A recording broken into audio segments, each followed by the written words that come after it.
Hi friends, എല്ലാവർക്കും നമ്മുടെ പുതിയൊരു വീഡിയോയിലോട്ട് സ്വാഗതം.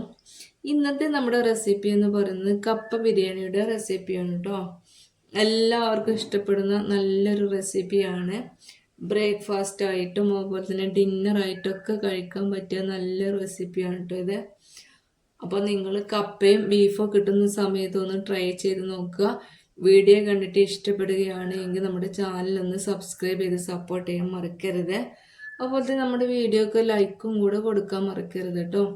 അപ്പോൾ നമുക്ക് വേഗം റെസിപ്പിയിലോട്ട് പോവാം. അപ്പോൾ അതിനായിട്ട് ഞാനിവിടെ 500 ഗ്രാം ബീഫാണ് എടുത്തിട്ടുള്ളത്.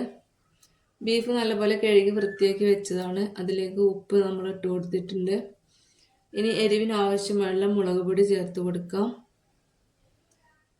1 ടീസ്പൂൺ മഞ്ഞൾപ്പൊടി കൂടി ചേർത്ത് കൊടുത്തിട്ടുണ്ട്.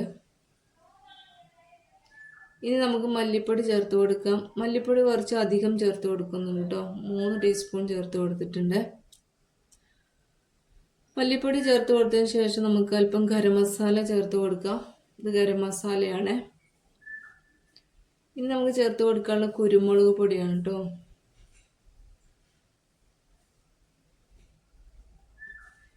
ഇനി നമുക്ക് ചേർത്ത് കൊടുക്കുന്നത് വലിയ ജീരകം പൊടിച്ചതാണ്. ഇനി അല്പം വെള്ളം ചേർത്തിട്ട് ഇത് നല്ലപോലെ ഒന്ന് കൈ ഉപയോഗിച്ചിട്ട് മിക്സ് ചെയ്തെടുക്കണം.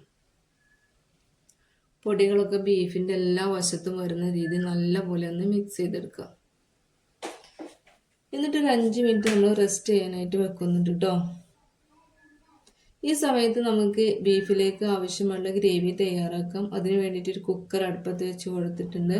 അതിലേക്ക് നമ്മൾ വെളിച്ചെണ്ണയാണ് ചേർത്ത് കൊടുത്തത്. വെളിച്ചെണ്ണ ചൂടായി വന്ന ശേഷം നമ്മൾ ഇഞ്ചി ഇട്ട് കൊടുത്തിട്ടുണ്ട്. ഇനി നമ്മൾ ചേർത്ത് കൊടുക്കാൻ പോകുന്നത് വെളുത്തുള്ളിയാണ്.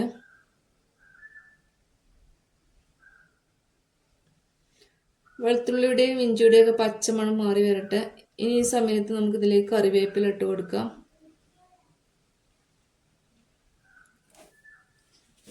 കറിവേപ്പില ചേർത്ത് കൊടുത്തതിന് ശേഷം നമ്മൾ ഒരു അത്യാവശ്യം വലിപ്പമുള്ള ഒരു സവാള കട്ട് ചെയ്താണ് കേട്ടോ ചേർത്ത് കൊടുക്കുന്നത്.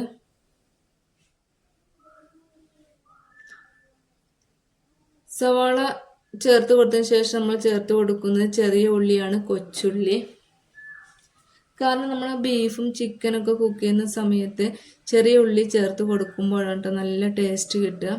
ഞാനിവിടെ 100 ഗ്രാം ചെറിയ ഉള്ളിയാണ് ചേർത്ത് കൊടുക്കുന്നത്. നമ്മൾ ചെറിയ ഉള്ളി കൂടി ചേർത്ത് കൊടുത്തിട്ടുണ്ട്. ഇനി നല്ല പോലെ ഒന്ന് മിക്സ് ചെയ്തിട്ട് ഒന്ന് ചൂടാക്കി എടുക്കുക കേട്ടോ. ചൂടായി വന്നാൽ നമുക്ക് ഇതിലേക്ക് നമ്മൾ നേരത്തെ മാറ്റി വെച്ചിട്ടുള്ള ബീഫ് ഉണ്ടല്ലോ, അത് ഇതിലേക്ക് ഇട്ട് കൊടുക്കാം.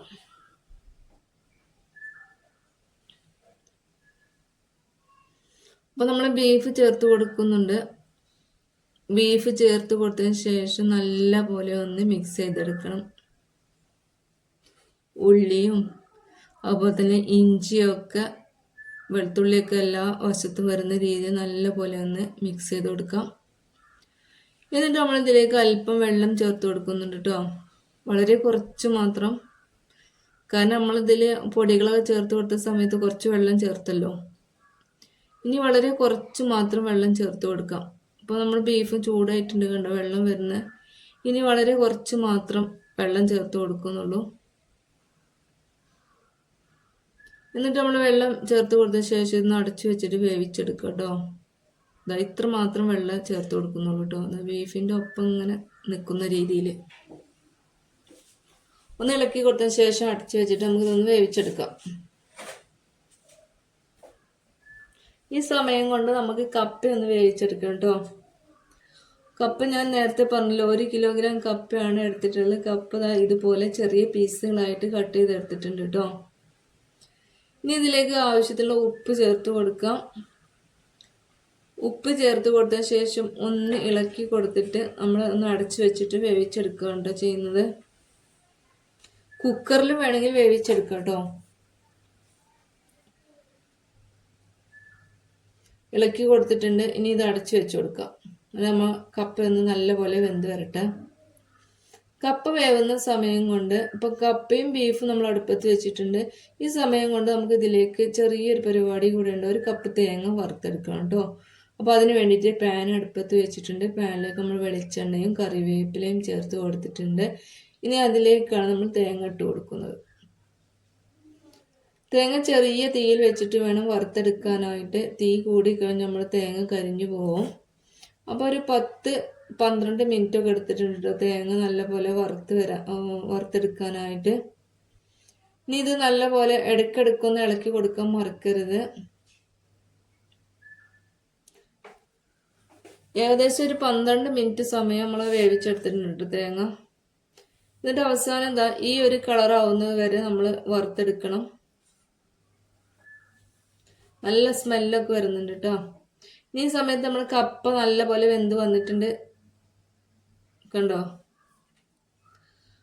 കപ്പ നല്ലപോലെ കുക്കായിട്ടുണ്ട് കേട്ടോ. ഇതാ ഇനി ഇതിലുള്ള വെള്ളം ഒന്ന് വറുത്തെടുക്കണം. ഇനി നമുക്ക് ഇതുപോലെ വേറൊരു പാത്രം അടുപ്പത്ത് വെച്ച് കൊടുക്കാം. ഇനി നമ്മളെ ബീഫ് ഒന്ന് വെന്തിട്ടുണ്ട്. ആ ബീഫ് നമുക്ക് ഇതിലേക്ക് മാറ്റി കൊടുക്കാം കേട്ടോ.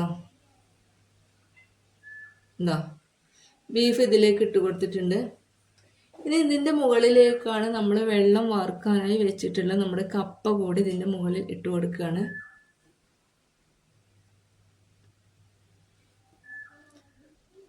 കപ്പ ഇട്ട് കൊടുത്തതിന് ശേഷം നമ്മളൊരു 3 മിനിറ്റ് ഒന്ന് ആവി കയറ്റിയെടുക്കുന്നുണ്ട് കേട്ടോ. നമ്മൾ ബിരിയാണിയൊക്കെ ദമ്മിടുമല്ലോ അതുപോലെ. ഇനി ഇതൊന്ന് ലെവൽ ചെയ്ത് കൊടുക്കാം. നല്ലപോലെ ഉടച്ചെടുക്കൊന്നും വേണ്ട കേട്ടോ. ഇനി ഇതൊന്ന് അടച്ച് വെച്ചിട്ട് ഒരു 3-4 മിനിറ്റ് സമയം ഒന്ന് ആവി കയറ്റിയെടുക്കാം. ബീഫിൻ്റെ മുകളിൽ കിടന്നിട്ട് ഒന്ന് ആവി കയറട്ടെ. ഒരു 4 മിനിറ്റ് കഴിഞ്ഞിട്ടുണ്ട് കേട്ടോ. ആവിയൊക്കെ വന്നിട്ടുണ്ട്. ഈ സമയത്ത് നമ്മൾ വറുത്ത് വെച്ചിട്ടുള്ള നമ്മൾ തേങ്ങ ഉണ്ടല്ലോ അതിൻ്റെ മുകളിൽ ഇട്ട് കൊടുക്കാം. തേങ്ങ ഇട്ട് കൊടുക്കുമ്പോഴാണ് കേട്ടോ നമ്മുടെ കപ്പ ബിരിയാണിക്ക് നല്ലൊരു സ്മെല്ലൊക്കെ വരിക. അപ്പം നമ്മൾ തേങ്ങ ഇട്ട് കൊടുത്തിട്ടുണ്ട്. ഇനി നമുക്ക് ഇതൊന്ന് ഇളക്കി യോജിപ്പിച്ചെടുക്കണം. നല്ലപോലെ ഒന്ന് മിക്സ് ചെയ്തെടുക്കുക കേട്ടോ. തേങ്ങയും അതുപോലെ തന്നെ നമ്മൾ കപ്പയും അതുപോലെ അതിൻ്റെ അടിയിലുള്ള ബീഫൊക്കെ നല്ലപോലെ ഒന്ന് മിക്സ് ചെയ്തെടുക്കുക. ഇതുപോലെ ഒന്ന് മിക്സ് ചെയ്തെടുക്കുക. നല്ല സൂപ്പർ സ്മെല്ലൊക്കെ വരുന്നുണ്ട് കേട്ടോ. അപ്പോൾ കപ്പ കിട്ടുന്ന സമയത്ത് നിങ്ങൾ ഇതുപോലെ ട്രൈ ചെയ്ത് നോക്കുക കേട്ടോ. അപ്പോൾ നമ്മുടെ വീഡിയോ ഇഷ്ടപ്പെട്ടിട്ടുണ്ടെങ്കിൽ ചാനൽ സബ്സ്ക്രൈബ് ചെയ്ത് സപ്പോർട്ട് ചെയ്യാൻ മറക്കരുത്. വീഡിയോക്ക് ലൈക്കും കൂടെ കൊടുക്കാൻ മറക്കരുത് കേട്ടോ. അപ്പോൾ അടുത്ത നല്ല റെസിപ്പിയുമായിട്ട് നമുക്ക് വീണ്ടും കാണാം. ബൈ.